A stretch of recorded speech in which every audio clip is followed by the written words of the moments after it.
नमस्कार साथियों, concept clear channel पर एक बार आपका फिर से स्वागत है।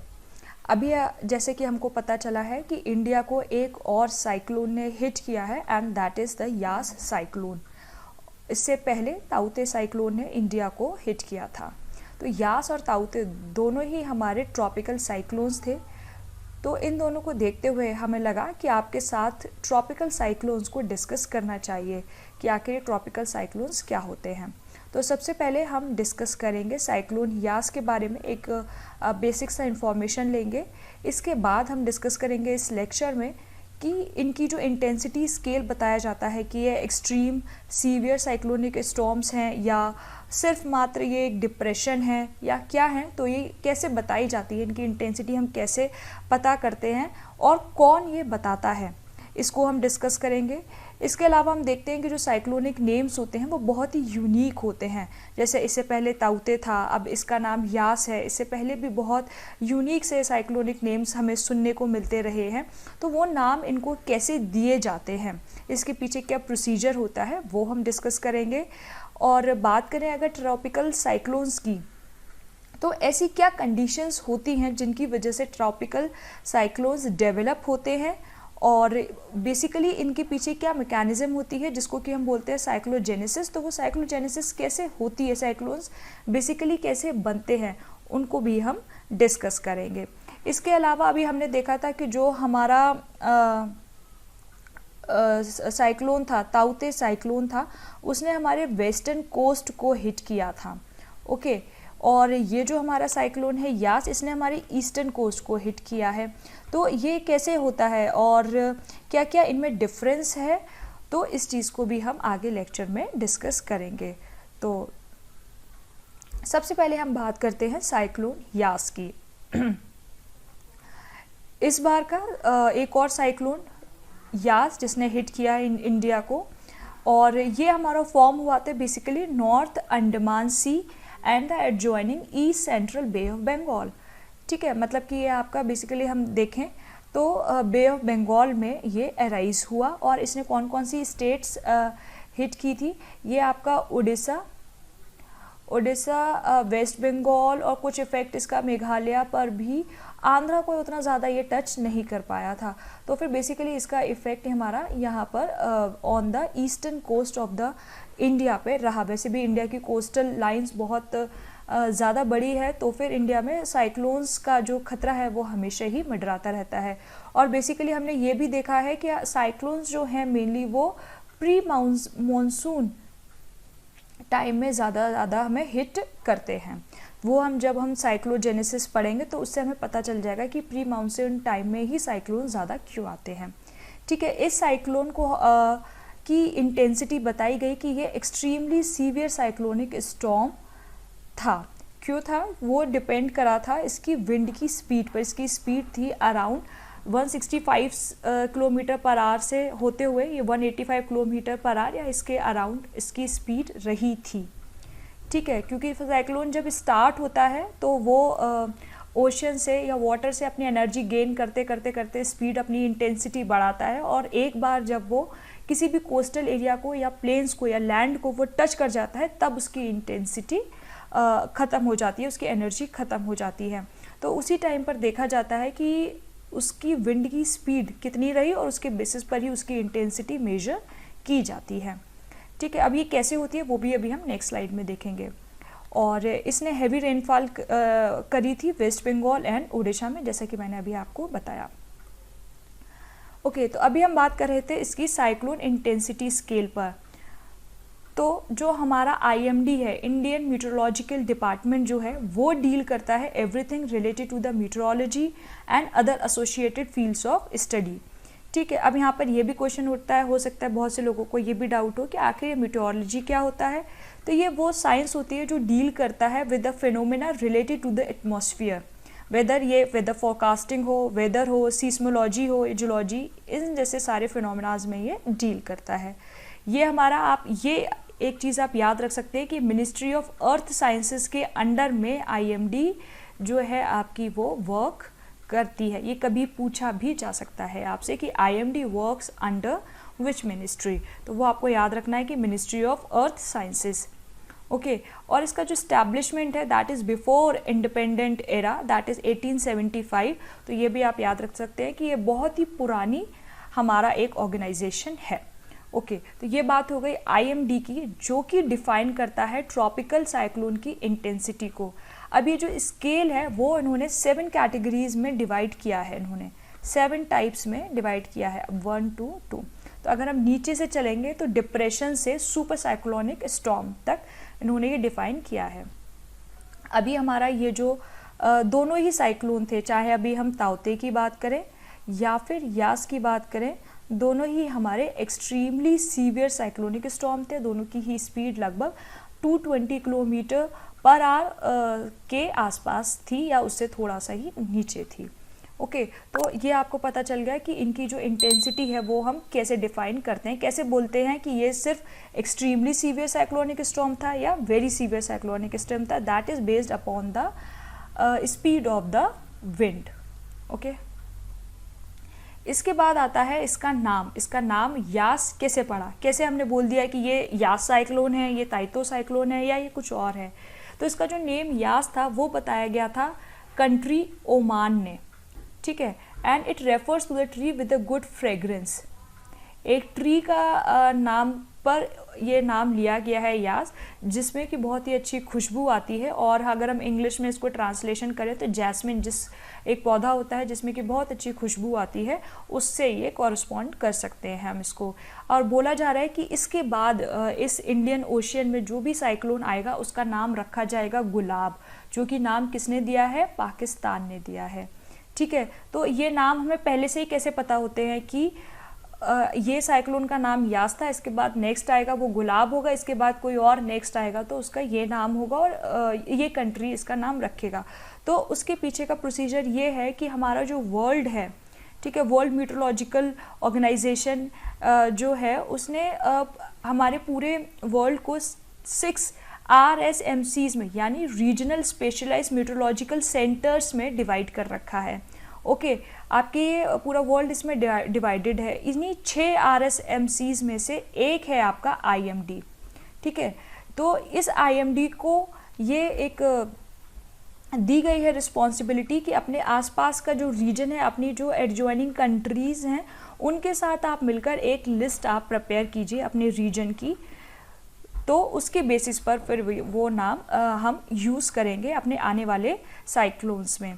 और यही IMD जो है वो मैंडेटेड है फॉर द एडवाइजरीज की साइक्लोन आने वाला है या वेदर फोरकास्ट करनी है और उनके नाम क्या क्या रखे जाएंगे, तो वो ये सारी चीज़ें हमारी IMD करती है, because it is one of the RSMCs out of the 6। Okay तो each tropical cyclone basis in the world has its own rotating list of names। जैसे IMD करता है ऐसे ही वर्ल्ड में अलग अलग RSMCs हैं, वो अपने अलग अलग रीजन्स में नेम देते हैं। For cyclones in the Bay of Bengal and Arabian Sea, the naming system was agreed by 13 member countries of a group called WMA और ESCAPE। यहाँ पर आप सबको ये बात ध्यान देने की है, क्योंकि मैंने देखा है कि बहुत सारे जो फ्लरिश्ड चैनल्स भी हैं वो भी यहाँ पर यूज़ कर रहे हैं कि हमारी जो नेमिंग सिस्टम में जो कंट्रीज़ हैं वो 8 हैं। ओके बट ये 2004 का डेटा था and that data has been changed and now 2019-20 में अब जो हैं वो हमारी टोटल 13 कंट्रीज़ हैं। ओके तो ये 8 कंट्रीज़ आपको जो भी पढ़ा रहे हैं वो बिल्कुल गलत पढ़ा रहे हैं। आपको अभी ध्यान रखना है कि अब 13 कंट्रीज़ हैं हमारे IMD के अंडर, जो भी नेशंस हैं वो 13 हैं जो कि मिलके हमको नेम देते हैं। तो द मेंबर कंट्रीज़ जो हैं इसमें 13 हैं। ओके और ये 13 कंट्रीज़ जो होते हैं वो 13 नेम्स देते हैं। तो आपके टोटल कितने हो गए, 13 कंट्रीज़ और वो 13 नेम देंगे, दैट इज़ 169। तो टोटल 169 नेम्स अभी तक अग्रीड हैं। अभी जो रिसेंट हमारे पास एक जो लिस्ट है, अगर आप गूगल पर भी सर्च करना चाहेंगे तो IMD ने एक निकाला हुआ है PDF, उसमें आप देख सकते हैं, पहले से आप खुद भी जान सकते हैं कि इसके बाद नेक्स्ट साइक्लोन होगा उसका नेम क्या दिया जाएगा। उसके लिए जस्ट आपको IMD की ट्रॉपिकल साइक्लोन्स लिस्ट आपको सर्च करनी है, उसमें आप खुद से देख सकते हैं। तो जो लोग आपको बता रहे हैं कि 8 कंट्रीज़ हैं अभी मेंबर, वो बिल्कुल गलत बता रहे हैं। आप अपना रिसेंट डेटा को अगर देखेंगे तो उसमें 13 कंट्रीज़ हैं, ठीक है। तो जो और उसमें आपको जो कंट्रीज़ के नेम है वो अल्फ़ाबेटिकली ऑर्डर में दिए होते हैं। मैंने यहाँ पे अल्फ़ाबेटिकल ऑर्डर में ही लिखे हुए हैं 13 कंट्रीज़ के नाम। बांग्लादेश, इंडिया, ईरान, मालदीव्स, ये सारे आपके एक कॉलम में यहाँ पे सारी कंट्रीज़ के नेम होते हैं, ठीक है। और इसके बाद जो इन्होंने नेम सजेस्ट किए हैं वो इनके नेम होते हैं, और ऐसे करके इनके सारे ये नेम्स इनके दिए होते हैं। यहाँ कंट्रीज़ होती हैं 1, 2, 3, 4, 5, 6 ऐसे करके अप टू 13 तक कंट्रीज़ होती हैं, और यहाँ पे उनके नेम होते हैं। तो फर्स्ट सबसे पहले क्या होता है, जो फर्स्ट नेम है अल्फ़ाबेटिकली ऑर्डर, जैसे बांग्लादेश ने जो सबसे पहले नाम दिया होगा वो आपका हम सिलेक्ट कर लेंगे। देन उसके बाद इंडिया ने जो दिया होगा हम वो सिलेक्ट कर लेंगे। देन उसके बाद हमारा ईरान ने जो दिया होगा हम वो सिलेक्ट कर लेंगे। तो इससे पहले जो ताउते था वो हमारा म्यांमार ने दिया था, ठीक है, तो वो हमने सिलेक्ट कर लिया था। इसके बाद म्यांमार के बाद किसका नंबर आया, ओमान का, तो ओमान ने हमें जो नाम दिया था यास, वो हमने सिलेक्ट कर लिया। इसके बाद पाकिस्तान का हम जैसे कि बोल रहे हैं कि गुलाब नाम दे रहा है, तो ओमान के बाद पाकिस्तान जो भी हमारा नाम होगा वो हमारा सिलेक्ट कर लिया जाएगा। तो आपका जो नेम जो है वो इस तरीके से सिलेक्ट किए जाते हैं। Subsequent cyclones are being named sequentially column wise with each cyclone given the name immediately below that of the previous cyclone। बहुत सिंपल है, सारी कंट्रीज़ आपका एक ग्रुप है 6 RMCs में, उसमें से एक आपका IMD है, वो IMD 13 आपका जो IMD है वो 13 नेशंस के साथ मिलकर आपका लिस्ट बनाता है 169 नेम्स का। 13 कंट्रीज 13 नेम देती हैं, 169 नेम्स हुए, उनको कॉलम वाइज अल्फ़ाबेटिकल ऑर्डर में रख लिया जाता है, और उनमें से आपका सीक्वेंशली वो नाम आपके दिए जाते हैं। तो समझ आ गया कि आपको कि आखिर जो ट्रॉपिकल साइक्लोन्स होते हैं वो इंडियन ओशन में आपका कैसे इनका नाम दिया जाता है, ठीक है। अब बात होती है कि आखिर ऐसी क्या कंडीशंस बन जाती हैं तब ये साइक्लोन्स आते हैं। हमेशा ये साइक्लोन्स क्यों नहीं आते, कुछ स्पेसिफिक कंडीशंस में ही ये साइक्लोन्स क्यों आते हैं। तो उसके लिए सबसे पहले हमें ज़रूरी है वार्म ट्रॉपिकल ओशियंस। वार्म इसलिए क्योंकि एक पर्टिकुलर टेम्परेचर पर ही वो प्रोसेस शुरू होता है, और ओशियंस इसलिए क्योंकि हमको क्या कहते हैं वाटर, ये रेन या कंडेंसेशन होने के लिए हमें क्या चाहिए, ह्यूमिडिटी चाहिए, बेसिकली वाटर चाहिए, तो उसके लिए हमें ओशियंस की ज़रूरत पड़ती है। तो फर्स्ट सबसे इम्पॉर्टेंट 2 तो आपके लिए ये कंडीशंस फुलफिल होना बिल्कुल ज़रूरी है। फर्स्ट लार्ज सी सरफेस जिसका कि टेम्परेचर 27 डिग्री सेंटीग्रेड या फिर इससे ज़्यादा हो, and presence of the Coriolis force. Coriolis force आपको पता होगा बहुत सारे लोगों को कि अर्थ के रोटेशन की वजह से जो फोर्स एक प्रोड्यूस होती है that is the Coriolis force, ठीक है। इसके अलावा ये कंडीशंस हैं, बहुत ज़्यादा मेजर नहीं है बट आपको पता होनी चाहिए। ये 2 कंडीशंस तो बिल्कुल आपको एकदम याद होनी चाहिए कि 27 डिग्री सेंटीग्रेड से ऊपर आपका सी का टेम्परेचर होना चाहिए, and presence of the Coriolis force. इसके अलावा small variations in the vertical wind speed, a pre-existing weak low pressure area or low level cyclonic circulation, upper divergence above the sea level system।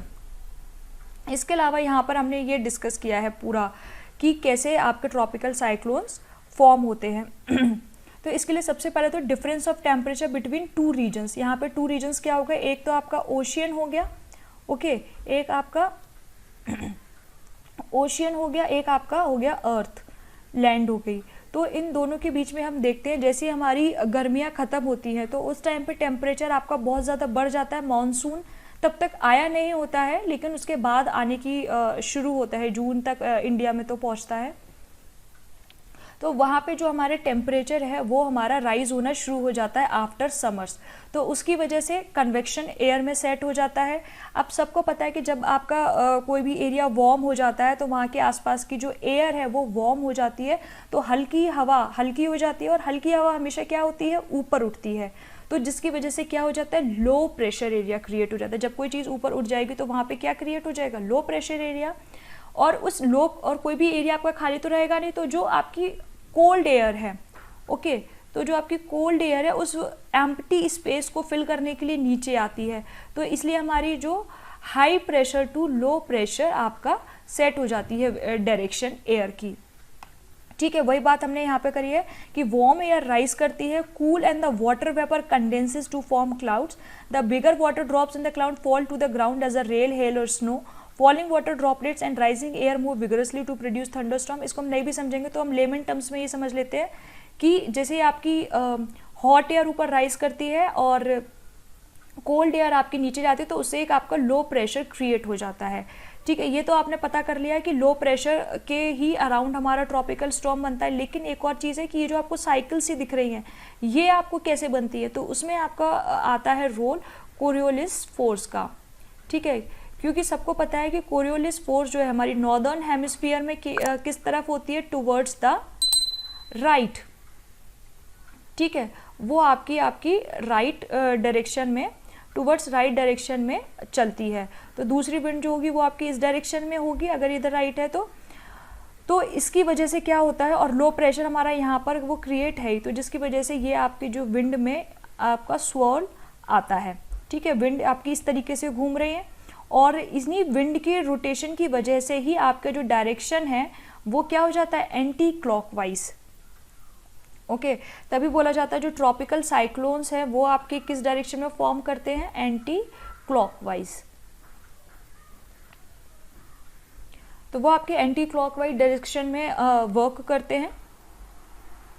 तो हमें क्या पता चला कि आपका जो ट्रॉपिकल स्टॉर्म्स हैं वो आपका फॉर्म होते हैं around the low pressure area, और उनमें जो ये स्वर्ल आते हैं, जो साइक्लिंग आती है, क्योंकि नाम ही है साइक्लोन, साइक्लोन का मतलब कोई सा जो फॉर्मेशन होता है that happens because of the Coriolis force, क्योंकि आपकी Coriolis force in the northern hemisphere move करती है टुवर्ड्स द राइट, तो सदर्न में ऑपोजिट हो जाती है उसकी, और उसकी वजह से वो एंटी क्लॉकवाइज डायरेक्शन में ऐसे ऐसे करके घूमती है। तो अगर हम टॉप व्यू देखें किसी भी साइक्लोन का, तो that would be like this. Okay, coil के फॉर्मेशन में ऐसे करके वो फॉर्म होता है। और जो आपको स्टॉर्म्स या वेदर जो कंडीशंस होती हैं वो आपको पता चली गई किस वजह से होती है, क्योंकि आपकी जो वार्म एयर राइज करती है, कूल एयर डाउनवर्ड जाती है, उसकी वजह से जो क्लाउड फॉर्म्स होते हैं, कंडेंसेशन वगैरह होता है, हेल स्नो फॉर्म्स होती है, वो सारी आपकी इस प्रोसीजर की वजह से होती हैं। तो इसीलिए मैं बोल रही थी कि आपके दो जो फैक्ट्स हैं वो सबसे ज़्यादा इंपॉर्टेंट है। एक तो आपका टेम्परेचर चेंज, जो आपका डिफरेंस ऑफ टेम्परेचर होना चाहिए, टेम्परेचर हाई होना चाहिए, दूसरा कोरियोलिस फोर्स। तो इससे एक हमने शॉर्ट में समझा कि हमारी ट्रॉपिकल साइक्लोन का फॉर्मेशन कैसे होता है। अब हम बात करें कि हमारा ईस्टर्न कोस्ट, ऐसा बोला जाता है कि वहाँ ज़्यादा साइक्लोन्स आते हैं एज कम्पेयर टू द हमारा वेस्टर्न कोस्ट। लेकिन अब जो हमारे जो रिसर्चर्स हैं या साइंटिस्ट हैं वो ये बोल रहे हैं कि वेस्टर्न कोस्ट भी जो है वो इक्वली वनरेबल है ईस्टर्न कोस्ट के, क्योंकि जो क्लाइमेटिक कंडीशंस चेंज हो रही हैं उनकी वजह से जो हमारा वेस्टर्न कोस्ट है वो भी इक्वली हीट अप हो रहा है। ठीक है, वो भी कंटिन्यूसली हीट होता जा रहा है, जिसकी वजह से वहाँ पर भी जो साइक्लोनिक फॉर्मेशंस हैं वो कंटिन्यूसली इंक्रीज हो रहे हैं।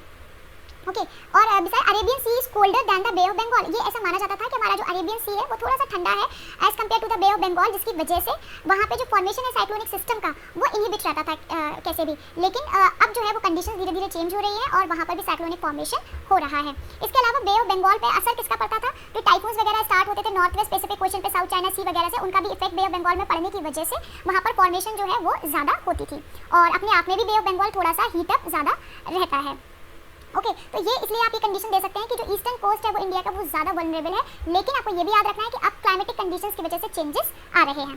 ओके, तो this was all about the tropical cyclone and the Yas cyclone which hits the India recently. तो अब यहाँ पर एक बार हम रिवाइज करते हैं कि हमने इस पूरे लेक्चर में क्या क्या सीखा। सबसे पहले हमने देखा था यास साइक्लोन। ठीक है, तो ये हमारा था, this was name given by Oman and it, ये जो नाम था इसका मीनिंग है ट्री, मतलब फ्रेग्रेंस जिसमें बहुत अच्छी आती है उस ट्री को, tree with good fragrance. Okay, अलावा हमने इसका नेमिंग पता करी कि आखिर इसको हम नेम कैसे देते हैं, तो वो हमें पता चला कि 6 RMSCs होते हैं, उसमें से एक आपका IMD है।